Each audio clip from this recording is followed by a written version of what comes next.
All right. Okay, we're live. So Hi. thank you for joining me, guys. This is the Weekly Tech Hangout, and today my guest is Brian Chee. We'll save the rest of the intros for later and get right into it. So Brian, how are you doing today? Tell me what they're doing behind you. Oh, I'm doing fine. We're actually packing up the InterrupNet. What basically happens is in Brisbane, California, we're in a warehouse and we build the world's largest temporary network. You can see a little bit of it behind me.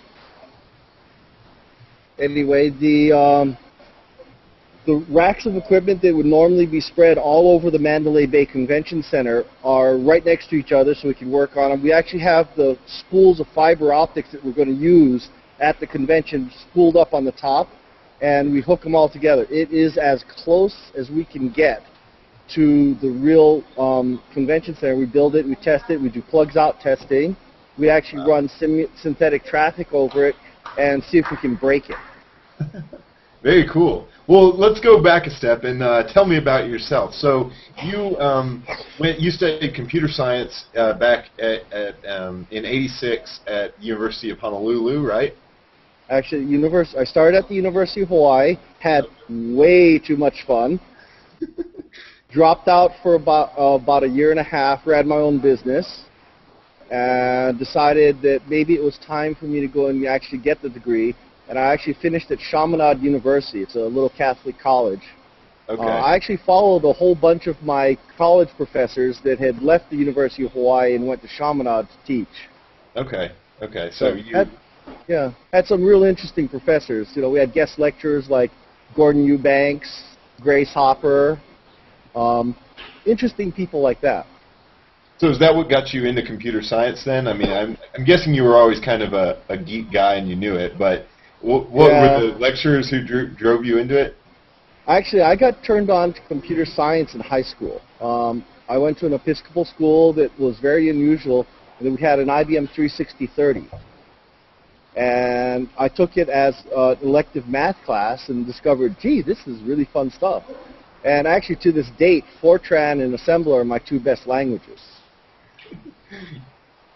But it actually goes even further back than that. I got started in 1972 assembling IMSI 8080s and Altair 8800s. So what was your business about? Was it a computer-related thing, I'm guessing? Yeah, back in the days when there weren't a whole lot of computer consultants in the microcomputer arena, I went in and did MPM, you know, the multi-user version of CPM. I did a whole bunch of MPM installs for places like the Hawaii Nurses Union, a couple of law offices, the Carpenters Union, a couple of doctors, and so forth. Okay, cool. So once you graduated, you got into kind of the private industry world, right? And you were working at, let's see, I've got like Xerox, and then you worked for the federal government on a DARPA project, right? Yeah. Yeah, actually, Xerox as a printer product interfacing specialist. It translates to make Xerox equipment talk to non-Xerox equipment. Lots and lots of custom interfaces, some custom circuitry, a lot of custom serial cables. But yes, I did work for the federal government. I was with the GSA, Office of Information Security. Translated, I built secure data, video, and voice communication systems, including the renovation of the Pentagon that got destroyed during 9/11. I built command centers all over the world. I think I've been... We have a little lag here. Let's see. Is it, I think we had, Brian's video just shut up. He just freeze, so maybe somebody unplugged the wrong cable on his end. Yeah. They're in the process of tearing down the network, so we'll Let's have see to... if he gets back in a second. Yeah, well, we got Chris coming back. Yeah. We got Christian back anyway. Yeah. Brian cut off. Yeah, I saw that. See if I can find him in a... Well, I can continue and mimic Brian here to see what he was going to say. Yeah, I think that would be over all of our capacity levels. Let's see here. Well, our first technical glitch on the Hangout. it happens, and what do you do? So Well, actually, I bet it's not even a Google Hangout thing. I bet somebody. I mean, seriously, I bet somebody unplugged the wrong wire. let's see if. Oh, he's back in. Okay, cool. We got him back. Panic. Okay, my apologies. Oh, no problem. Did somebody unplug the wrong wire? Well, actually, literally, as we speak, the network is being torn down around me. So I just shifted back to the warehouse, permanent network. Okay. Oh, okay. All right. So let's we can try that again. So tell me about the work you did, especially with like the Pentagon and then the project that became big event, right? Yeah. So I was senior computer scientist, GSA Office of Information Security. I built secure data, video, and voice communication systems, which included command centers, command center renovations. I actually designed a fast deploy network for the U.S. Marines. Did a bunch of work for NATO. Fun one was I actually got to work with Joint Interagency Task Force for drug interdiction. We actually worked with Thailand and a bunch of other countries in the old Golden Triangle. It's kind of fun, the whole project seized 30 tons of cocaine, heroin, and hashish, made for a heck of a bonfire. And before you ask, I was upwind. Good to know. We'll keep that in mind. So tell me, what is it like working for the federal government, the biggest organization in the United States, I think? Yeah.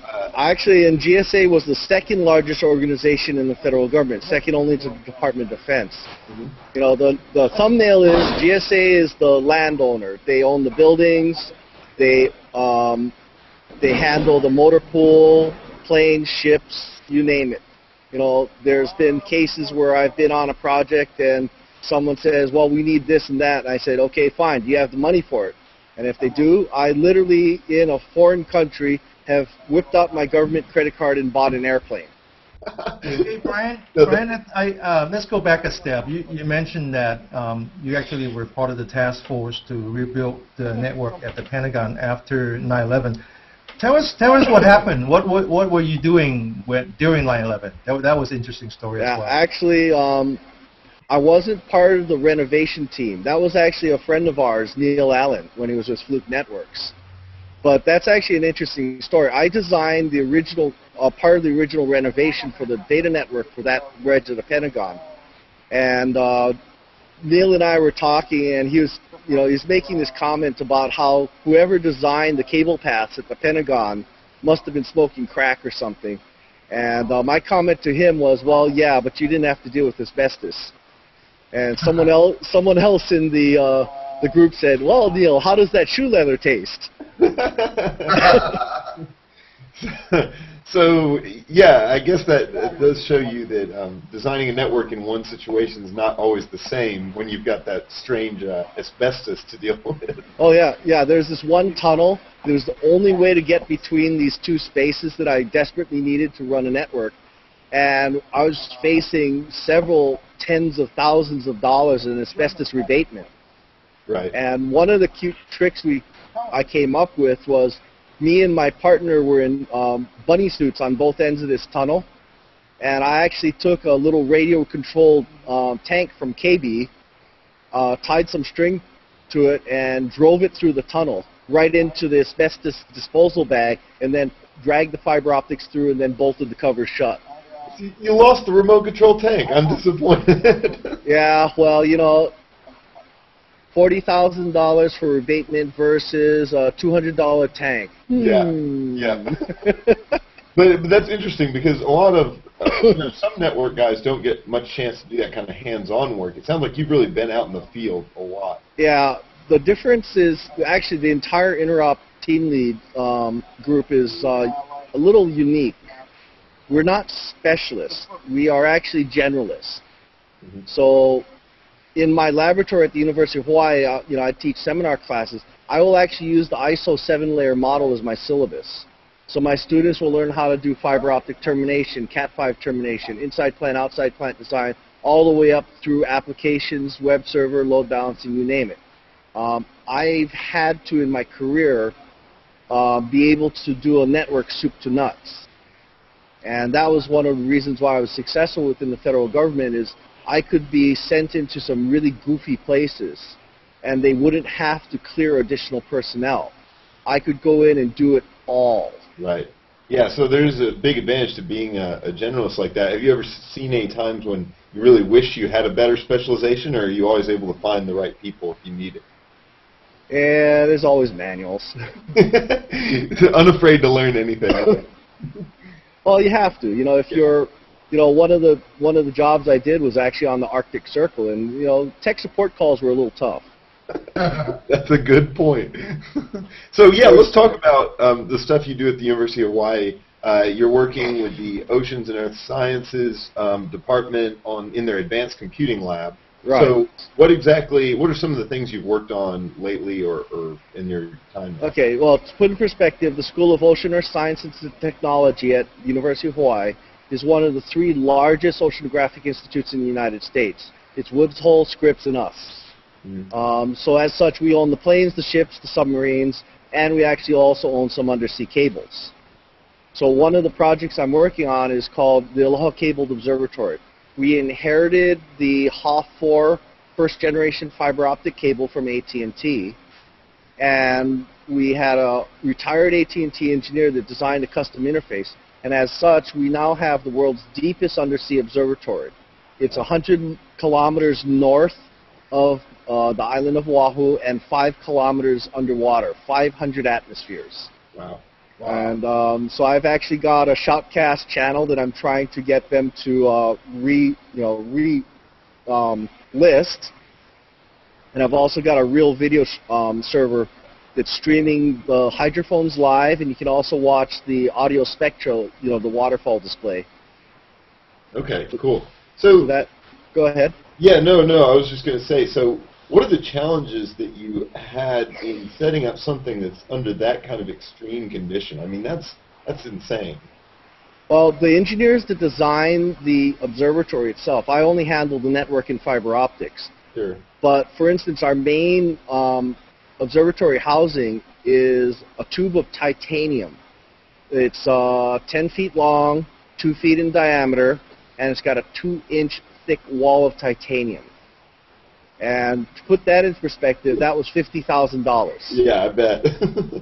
But at 500 atmospheres, if you take a styrofoam cup, just a regular styrofoam cup, and you send it down, by the time it comes back up, it's going to be the size of a thimble. Wow. So one of the cute things we do when school kids come to visit us, we actually have pressure chambers we use to test our experiments. We'll let them draw on the cup. So they'll draw all kinds of things and decorate it. Then we'll put a string of those down into the pressure chamber and then pump it up to 500 atmospheres. And when it comes up, they have all these little thimbles they can take with them as souvenirs of the visit. Very cool. So what's it like getting? I mean, you're working in such a unique situation, being in Hawaii. I mean, it's unlike any other American area for universities where you can research. Have you always, sort of loved that area and loved being down there? Well, I grew up, I'm 4th generation. Okay. My family actually arrived in Hawaii when it was still the Kingdom of Hawaii. Mm-hmm. And so as such, I've known no other place. I've traveled all over the world. I've done short stays, 6 weeks, 6 to 8 weeks, and I'm only missing Africa and Antarctica as far as continents. And but Hawaii is always a nice place. It's the 14th largest city in the nation based on population 20 miles from city center, so 1.225 million people. But it feels like a small town. There's a saying there. Don't talk stink about anyone. You're probably related to them. That's a saying in a lot of southern towns too, but in a different way. Yeah. Oh yeah. So tell me the story of how you met Denny. Denny is sitting in Hangout, and maybe Denny can add his side of the story next. But how did you guys get connected? Well, one of his partners, Tom Gallatin, and I have known each other for decades through several corporations and different lives. And he brought me into this whole thing, this new company. I don't think they even had a name when they first brought me in. And they wanted me to take a look at this new technology and say, what do you think? And I think I was under non-disclosure with them for almost 2 years. And I got to the interop hot stage and found out we were way, way short of taps for our diagnostics instruments. And I had remembered all this stuff, and I called up Tom, and I actually caught him at spring practice in Florida. And I called him, and he was sitting in the bleachers, and we're talking, and I said, so are you close enough that I can borrow some gear? And we chatted, and finally decided that maybe it was a good fit. So he hung up with me and called Denny. And Denny showed up at Hot Stage, which in that time was Belmont, California, with the orange switch under his arm. So this is where I think Denny needs to fill in the rest of that story. Yeah, that's pretty much it. The company was started in 2003. We were in stealth mode until 2005. So Brian was right that he was one of the few guys that we knew that we needed help, and he really understood the need for the product and so forth. So we talked to him very early on. But then one day, and just like he said, one day I was working at home or office or something, and one of my partners called me and said, Denny, this is what you have to do, and he gave me the address. And so I showed up with our first prototype. Basically, we weren't even shipping yet. And in fact, a little bit of background: 2 weeks ago, before that, we were wondering how we were going to launch this product. Right. Because we didn't have any external funding, and every penny that we need that we didn't earn, we have to split in 6 ways, and each one of us have to go back and ask our wife for money. So it's not that pretty. So we were wondering how are we going to launch this product, and we all know about Interop, and so I remember we had a series of meetings with the money people behind Interop, trying to convince them that they should really have our product included in the network, because if you could do that, that's like hitting a jackpot. I mean that's mega jackpot. If you could, as a startup, that you could have one of your piece of equipment inside the network. You have to imagine this is a show with 30,000 people once a year, from all your competitors, your partners, your customers, the press. Everybody is there. And everybody will walk by this one piece of plexiglass, and behind the plexiglass is Brian working and his team, and then in between are all these gear. So we were pleading with the show organizers, trying to see if they would let us put a piece of equipment in there, knowing that they won't let us do that because we didn't even have a booth. You got to kind of there. So we kind of said, okay, well we'll see what happens, and then just out of the blue, Brian called my partner called me, and I remember going in, and I walk into this warehouse, it's just like the warehouse that's behind him right now, and I walk in with one of our prototypes under my armpit, and now keep in mind that I'm not the engineer there, I'm the sales guy, so I don't know how to operate this equipment. I have no idea, and like Brian says, there's always the menu. Well, I never read the menu, okay, so I'm in there. And I got my PowerPoint, I got my prototype, and I flop it on the table, and I try to explain to Brian what it does, and then I very quickly says, oh, by the way, we already talked to the management, and we weren't, that wasn't going to happen. They wouldn't let us in. And Brian just looked at me and says, Denny, if your shit work, I'll fix it. So I said, okay, here it is. Here's the menu. You go fix it. You go figure it out. So they just put it in the network. It works. And then he says, can I have 2 more? I said, what are you talking about? We'll make it right now. We just go back and make 2 more. These are just prototypes. Yeah. So essentially. One of the things that we did, either just by luck or by design, we decided that we want to paint the box orange, and nobody paints the equipment orange, okay? Because you got Google, I mean, you got Cisco, you got all these companies. They all blue, slightly green, and orange just stands out. And so I remember the same day. And I call back, and of course by now all my partners decided to all show up at the same warehouse. And I'm sitting there, and I say, look, we're in. Okay, so the problem is, how do we take advantage of this? You know, what should be the campaign? Because we still don't solve the other problem. We still don't have any money. Okay, and so I don't know why, but one of my partners went into the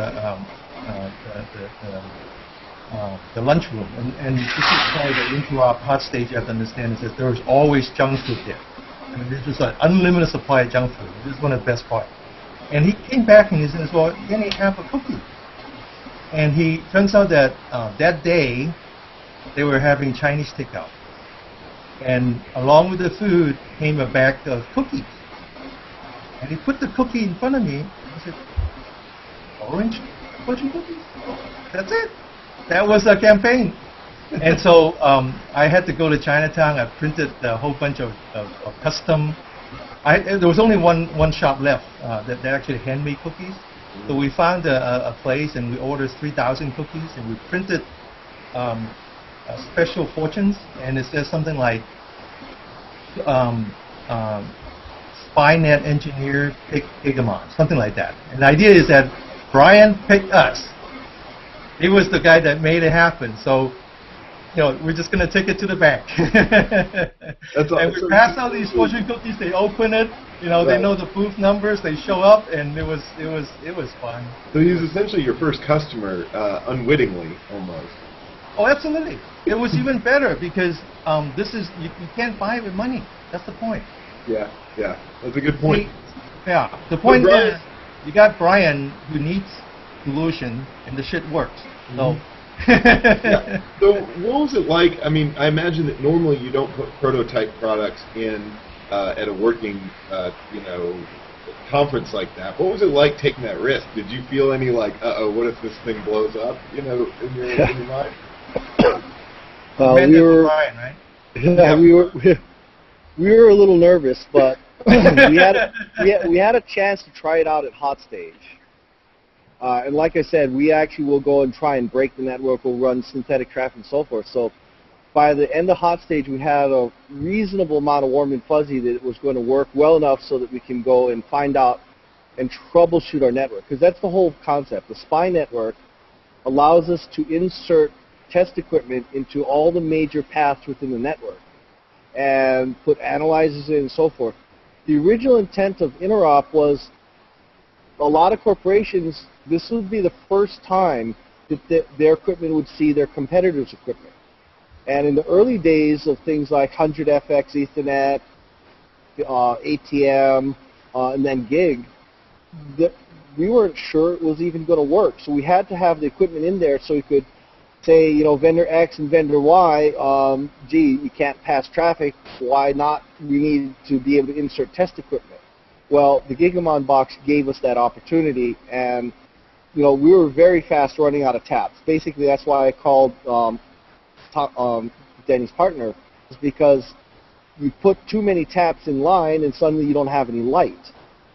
And what I needed was a way of switching things, and that's the reason why I called them up and started twisting arms. I think the question, Carl, the question you asked is a very good one, and I kind of like to bring it back to kind of a general question for entrepreneurs, right? Because your question is basically valid for any entrepreneur with a new product. The question is, how do you get people to actually try it, put it in an environment where it can actually affect their kids' college fund? It's real. Yeah. And I think so. The one thing you need to know is that I believe entrepreneurs are risk averse. This is sort of counterintuitive. People think that entrepreneurs are risk takers. That's not true at all. I think fundamentally entrepreneurs are risk averse. So if you're looking at Brian, he's an entrepreneur. All his buddies are entrepreneurs. They wouldn't be there if they were not. They might not have their own company, but their lifestyles are the same. They're out there. They have something that they believe in. They want to make it happen, right? So these people are risk averse. They're not gonna risk what they wanted to do on something that they have no control of. Right. But I believe at the same time, entrepreneurs like to take calculated risk. We're willing to try something out, but only under certain condition, right? So I think for kind of a message out there for all entrepreneurs is that you don't build business on technology. You build it on personal relationship. Mm-hmm. That's a really good point. I think the personal relationship's the only reason you got a call that day. You know, I mean, exactly. And the only reason that Brian is willing to take a prototype from a bunch of yahoos that really have no money, no nothing, and willing to try it, and then willing to give it a chance to then kind of prove itself, has to do with a very long friendship that he built up. Not so much with me, because he saw me for the first day, but with my other partners. Mm-hmm. Not just one, but all of them. Yeah. That your ultimate net worth. This is my message to all entrepreneurs out there. Your ultimate net worth is your reputation in your community. Yeah. It's not the money. It's not the technology. So Brian, let's talk about what you're doing now, because some of the things you're working on are not technical. Well, maybe not in the traditional sense. You've got a lot of writing you're doing these days. Well, I've got a book on cloud computing that's out with CRC Press. It's actually been translated to Portuguese and also Chinese. We've got basically book number 2 is on cloud security, and book number 3 is on virtual desktop infrastructure. Okay. But I'm also a senior contributing editor with InfoWorld magazine. I'm also a contributing editor with Enterprise Efficiency magazine, and just recently, a buddy of mine, Robert Padre Balliser, he's actually a Jesuit priest, he just got the hosting position for This Week in Enterprise Television or Technology, and I'm going to be co-hosting from Honolulu. All right. Oh, cool. And cool. As far as startup goes, I'm now doing marketing and tech writing for a tiny, tiny little company out of Queensland, Australia. We're making thin clients, and so we're trying to play giant killer. All right, I like it. Well, I have another question about that. Do you sleep? Yeah, not as much as I'd like to, because I really enjoy my sleep. Well, it sounds like you're staying extremely busy. So I guess let's open it up to talk about some of your new projects. I'm always curious to hear about new ventures and things. Well, what made you get into writing in the first place? I mean, was it something you've always liked doing?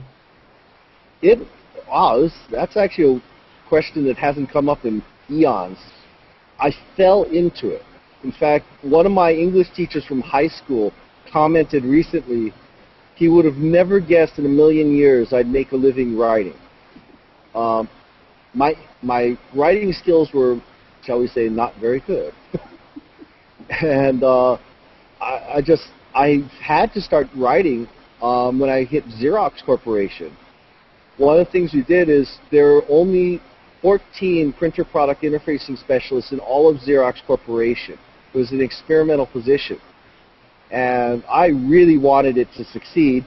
So one of the things I did is I created a magazine just internal to Xerox called the Pip Squeaks. And so in 1986, I had what, in essence, today would be called a Macintosh running OS X Lion. There's still some capabilities on the Star workstation that the Mac doesn't have. So I laid out this magazine and forced myself to write clearly, thinking, okay, someone that has never been introduced to technology, how can I explain it in a way that they're going to understand me without having a technical background? And I forced myself to learn how to write clearly in the technical world. And it just kept snowballing. I kept doing it, just brute force. I'd be writing newsletter after newsletter after newsletter. I was actually writing manuals for Verifone, because Verifone was founded in Honolulu. Okay. And got shanghaied into a job writing documentation for the Nike Ajax missile system. Very cool. And it just kept going. Somehow or another, I ended up being kind of the old fart in the industry, and had to convey my experiences to students and peers, and started learning how to teach and be organized enough that I could get my ideas across. And I've been writing now at least for 25 years. Mm-hmm. So for young technical people, is that is that a skill that you think they have to work on independently? Because sometimes classes don't really teach technical communications extremely well. I'm unusual. When I do teach real classes, even though they're computer science classes, I require them to write term papers. My classes are what would be called writing intensive. My number one bitch about our industry is that most of my peers, most of these kids can't write. Mm-hmm. I see their notes and I go, what are you smoking? It's like, no, rewrite that. Learn how to do some screenshots, for God's sakes, if your writing skills are terrible. Just test it out on your mom, for God's sakes. So what do you think the key to writing a successful document, a technical document for, like, say, the average Joe, what do you think the key to that is? How do you get in the mindset where you think like a guy who doesn't know anything? It's, I tell people that want to try and get into tech writing, go and try and write a manual for something you know absolutely nothing about. If you don't know how to change the oil in your car, get someone to teach you how to do it and experience it firsthand for the first time. And then now that you're in the right pair of shoes, now try and imagine step by step how to do it. The best tech writers are the ones that had to do it in multiple disciplines. One of the best classes I ever took was in communications, and they had an exercise. There was a set of identical shape blocks, the ones that children play with, and you had a partition between yourselves. And using only verbal communications, you had to describe well enough the tower or something that you've built and describe to the person on the other side of the screen how to build it. It was probably one of the most powerful exercises I've ever had, and I really got to thank the communications instructor for that. Because if you can't describe something verbally, you can't describe it in the written language, no matter what language you're writing in. Right. So tell me about what got you into wanting to be a co-host for an actual broadcast. You have a good voice for speaking, so I don't see why not. But this is an interesting step. It's again, I fell into it. One of the things that I had to do, especially within the federal government, is that I had to do presentations, lots of them in all kinds of different situations. At one end of the spectrum, it was the Joint Chiefs Staff.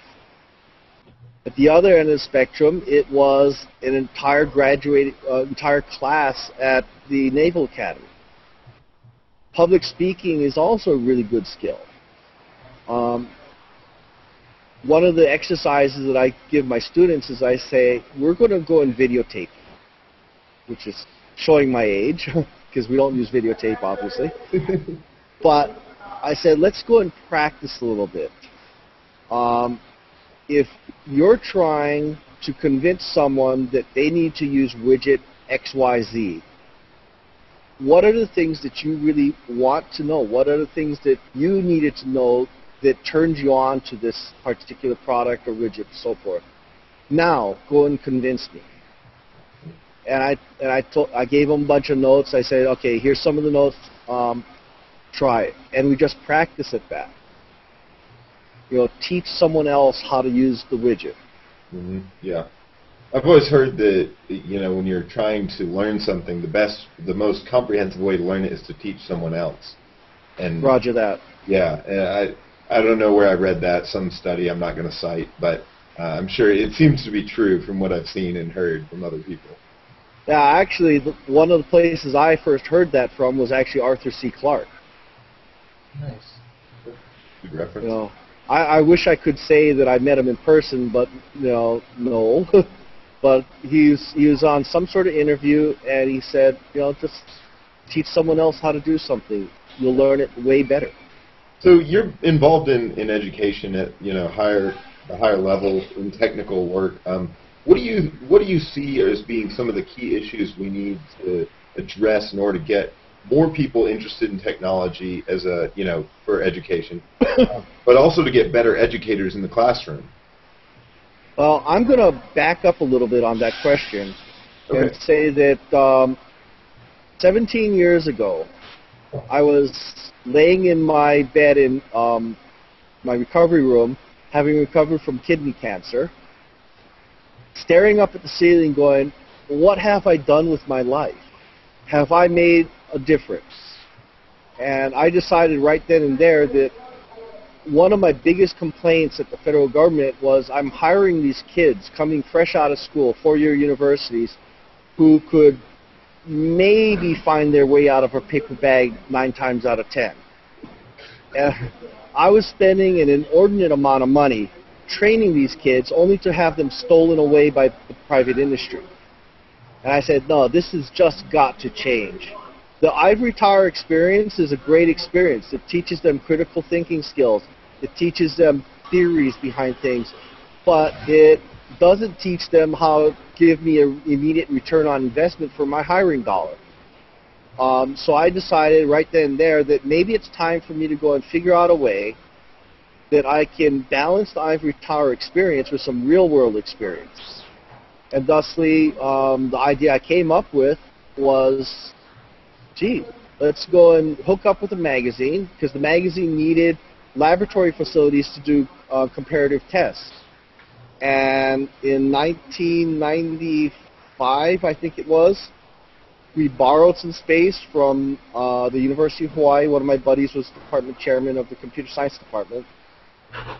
And we rolled in the door with $10 million worth of ATM equipment. And this is not the bank machine.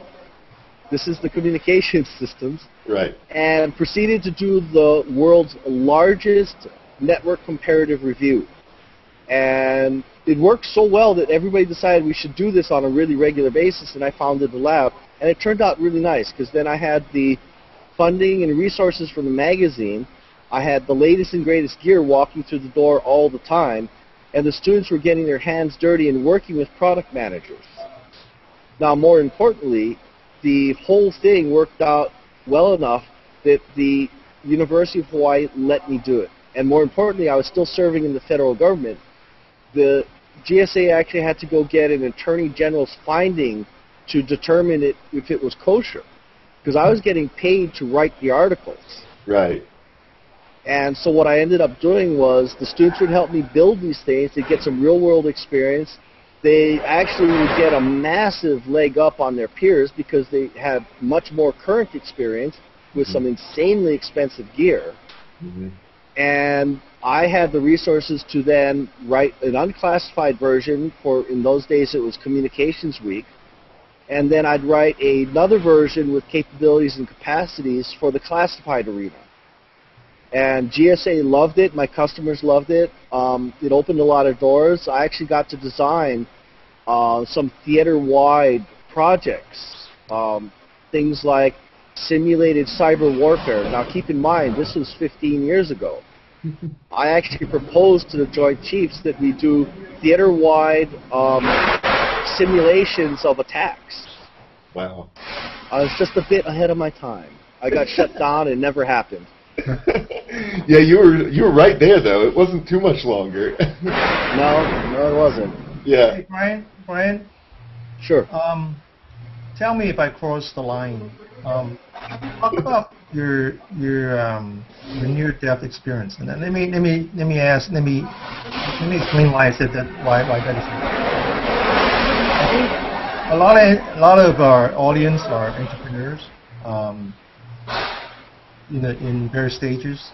One of the things that I try to talk about is this whole near-death experience, not necessarily physical, but a lot of times, if you actually have failed and you're at a stage where you just say, look, this can't get any worse, it's actually the beginning of a journey. Sure. Yeah, and there's nothing like having cancer of a major organ to make you really sit up and think. But to further answer that question, I've actually had a couple of near-death experiences that led up to this. I'm kind of dense. You need to hit me over the head a couple of times. I was actually in Sarajevo working with NATO and got shot at by a sniper. So there's nothing like that to make you sit up and think, maybe it's time for a change of job. No kidding. Little things, like sitting at Clark Air Force Base in the Philippines, and Mount Pinatubo is ready to blow its top, and you're in its path. And we're sitting there smoking a cigar and watching the runway lights, figuring, the runway lights will start blinking out, and we'll have just enough time to lean over, stick our head between our legs, and kiss our ass goodbye. It has been one hell of a ride. And I like slowing my life down. I like the fact that last year I didn't even make Premier Exec on United. I didn't even do 50,000 air miles. In the 7 years that I served federal government, I was way in excess of 2 million. Wow. And in those days, they didn't let us keep the air miles. So I literally abandoned 2 million air miles. I'm a little bitter about that. We've reached the end of my questions. So does anybody else have a question or kind of a comment? I know, Denny, you're welcome to chime in more, and we've got Ryan who just joined us. It's good to see you, man, and Christian there. Anybody have any other questions for Brian? Sure. Hi, Brian and Christian. Howdy. Part of Denny's newest experiment here on Google Plus and on the web. And my question was, how do you balance your personal family life with this interesting, exciting technology life that you lead? My wife has got to be one of the most patient and understanding women on the face of the earth. And we've been married now going on 23 years. She actually gets a release time she's the university librarian at Hawaii Pacific University, and I think she's got 85, 86 people under her now. Mm-hmm. But every interrupt show, she actually goes with me, and she gets to do a big change of gears. Instead of running a library, she gets to go and take care of geeks. So her official position on the show is knock mom. So she'll go and make, nag people saying, "Come on, go eat," or we need this or that, or take a shower. Yeah, or you have a boo-boo. Let me put a Band-Aid on that. So she gets to she gets to mother this collection of geeks, and she enjoys the hell out of it. And the other fun thing too is, I tell people I've been everywhere and seen nothing. There's a lot of going from the airport to the embassy and back to the airport. But there are a few places that I've gone to that I'm really looking forward to taking my wife back to. Because when I was going, it was usually classified projects and I couldn't take her. All she got was a telephone number in Washington, D.C. that would then swing out to wherever I was in the world. And so now I'm trying to make it up to her by taking her on cruises, taking her to different countries, and trying to experience the things that she didn't get a chance to experience all the time, just sitting home waiting for me to come back. I see. So what would you say to young entrepreneurs that may be facing that situation, that the key is to keeping that balance and to keeping your personal life and your marriage together with such a commanding schedule? Well, my suggestion is get your family involved. Maybe you have a kid that's an artist. Let your kid do some of the concept drawings for, say, logos and brochures. If you have a housewife, maybe you might want to consider trying to convince your wife to, say, take care of the office, be kind of a part-time office manager. I don't know. Everybody's going to have a different situation. No one answer is going to be right for everybody. But if your family's involved, then there's a better understanding of what you're doing. My parents had the most god-awful, horrible divorce on the face of the earth. And I personally think it was because Mom didn't understand what Dad did. Dad was did wholesale plumbing, air conditioning. He was a mechanical engineer, and he was running a small business that had a huge gross. But in the plumbing industry, they throw a party if they get a 2% overhead. So Mom didn't quite understand that. She was a biology professor, and she didn't understand. All she saw was the gross, and she thought she could suck my dad dry and do all kinds of really cool things. And it's like Dad said, "There's no money, hon." I think if my dad had gotten my mother more involved with the business, she would have understood better. Because I think we're all in agreement that the strong marriage is the one where you talk to each other. It needs communication. It needs effort. And not including your family in your living, I think, is a really big mistake. That's a good point. I think that's very well said, Brian. And I think that's even true between partners. If you're starting a business and you can't nowadays you can't do everything by yourself. You gotta have partners. And that's part of the key to entrepreneurship is to pick the right partner.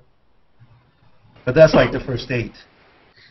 Then you got to build that relationship, and then you got to figure out how to share that relationship. I tell you, I haven't smoked in years now, but when I was running my company, one of my partner, this is not the last one, not the one that Brian knows about, but the one before that.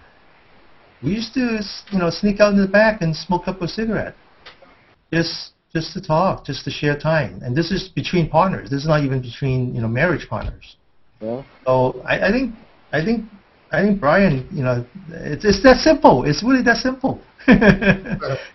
It's a shared experience. Yeah.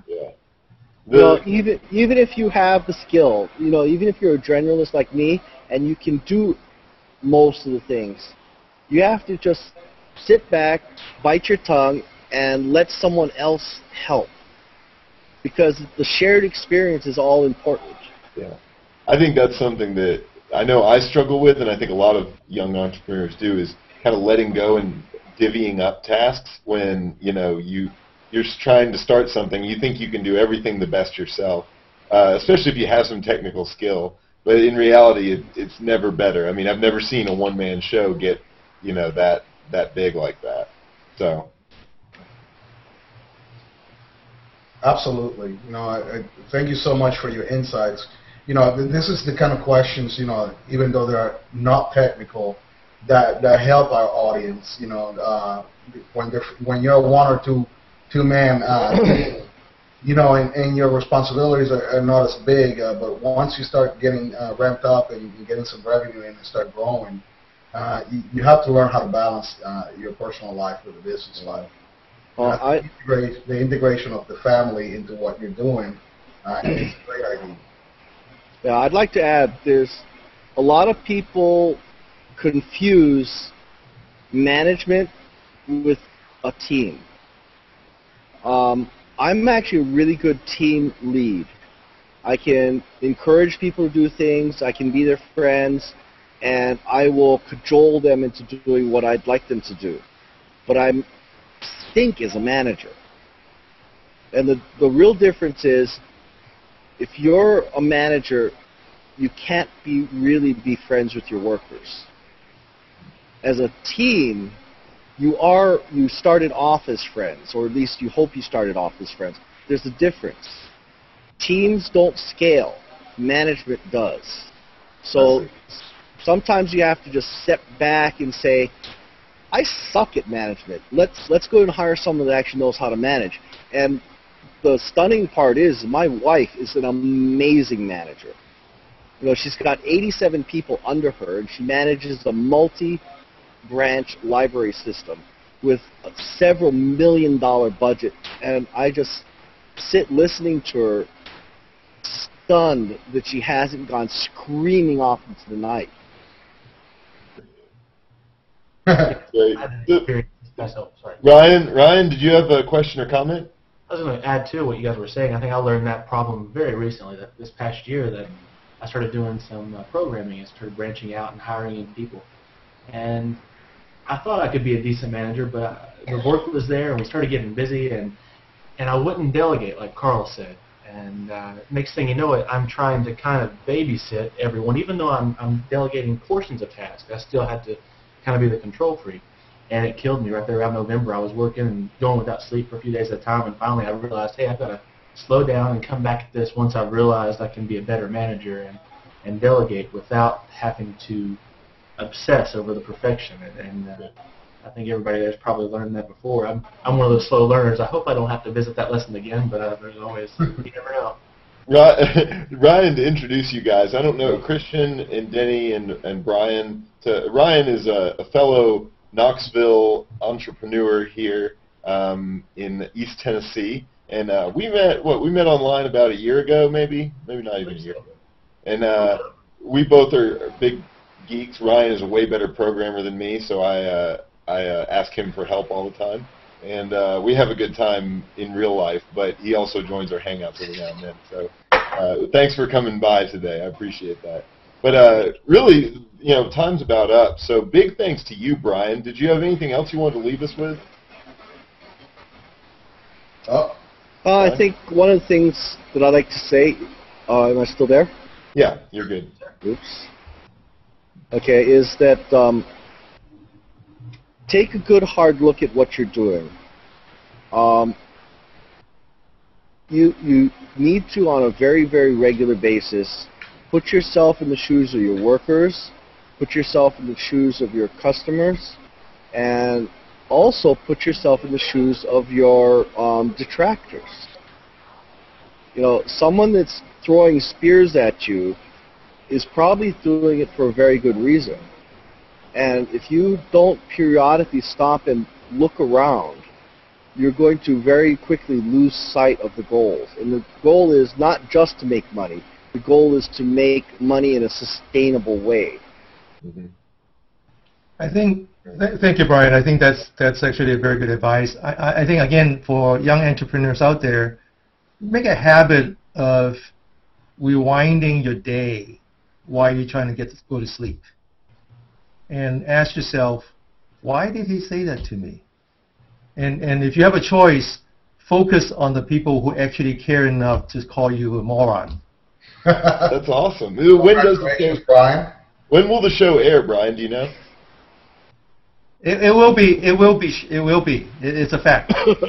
It will be. I guess even Leo was saying that he actually had a customer that says that he's going to buy the whole show. The money part is not the issue. The issue is who's going to do it, and it looks like Brian basically confirmed that they're going to do it. So. All right. Well, we're going to get more details when that comes out then, because yes. I'm excited about that. Yeah.